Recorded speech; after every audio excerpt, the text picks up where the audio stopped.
Assalamualaikum warahmatullahi wabarakatuh. Alhamdulillahirabbil alamin. Pada hari ini adalah pembelajaran daring Bahasa Indonesia pertemuan ke-10. Sebelum pembelajaran dimulai, marilah kita berdoa agar kita semua mendapat ilmu yang barokah dan manfaat. Pada pertemuan kali ini kita akan melanjutkan pembelajaran bab 2 tentang teks eksposisi, yaitu pada subbab menyusun dan menyajikan teks eksposisi.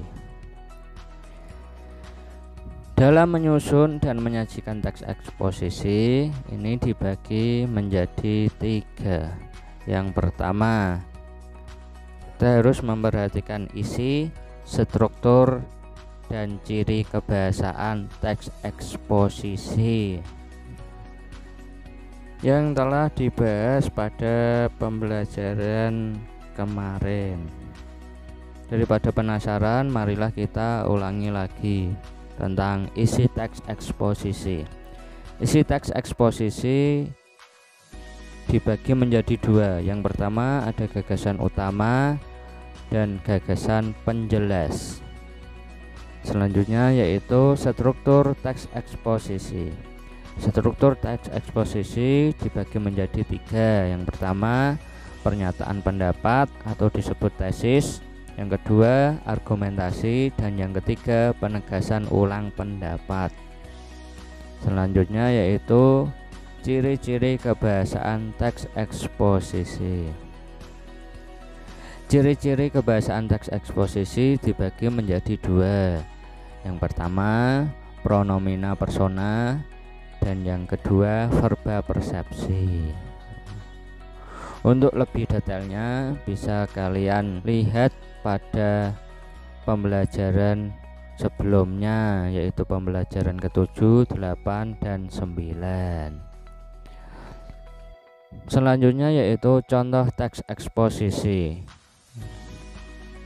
Pada contoh teks eksposisi ini tentang pendidikan yang berjudul Perubahan Kurikulum Pendidikan Indonesia.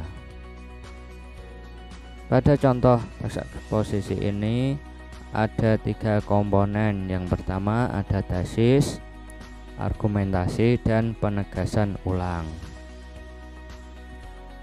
Yang tesis, sistem pendidikan Indonesia saat ini mengalami suatu perubahan yang signifikan. Perubahan tersebut berhubungan dengan kurikulum yang digunakan dalam dunia pendidikan Indonesia, yang mana kurikulum 2006 yang sudah lama digunakan dirubah dengan kurikulum 2013. Meskipun tidak semua sekolah menggunakan kurikulum tersebut. Itu adalah tesis. Yang kedua, contoh dari argumentasi. Kementerian Pendidikan dan Kebudayaan dalam beberapa kesempatan memaparkan bahwa kurikulum 2013 diutamakan pada sekolah-sekolah yang memiliki akreditasi A atau sekolah bertaraf internasional. Kurikulum 2013 ini fokus pada pembangunan sikap, pengetahuan, keterampilan, karakter yang dilandasi pendekatan ilmiah. Tidak hanya itu, kurikulum 2013 juga menitik beratkan kepada hubungan antara proses belajar dengan rasa syukur pada pemberian Tuhan kepada manusia. Itu merupakan bagian dari argumentasi. Selanjutnya yaitu bagian penegasan ulang. Akan tetapi banyak juga dari masyarakat yang menolak penerapan kurikulum 2013 ini. Perubahan kurikulum ini dinilai sangat mendadak dan cenderung dipaksakan. Walaupun mata pelajaran yang akan diajarkan dibuat lebih sederhana, namun tingkat pemahaman dan pengetahuan yang dimiliki siswa akan semakin menurun karena mata pelajaran tersebut tidak dibahas secara utuh dan dibuat secara terpisah. Itu merupakan bagian dari penegasan ulang. Selanjutnya ada beberapa pertanyaan pada pertemuan pada hari ini.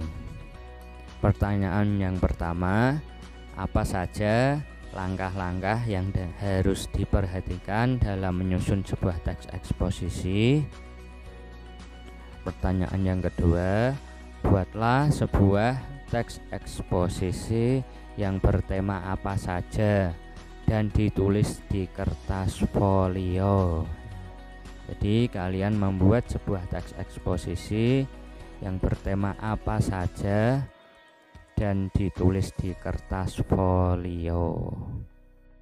Demikian pembelajaran pada hari ini. Sebelum pembelajaran diakhiri, marilah kita membaca hamdalah bersama-sama. Semoga mendapat ilmu yang manfaat. Selamat bertemu di pembelajaran selanjutnya. Terima kasih. Wassalamualaikum warahmatullahi wabarakatuh.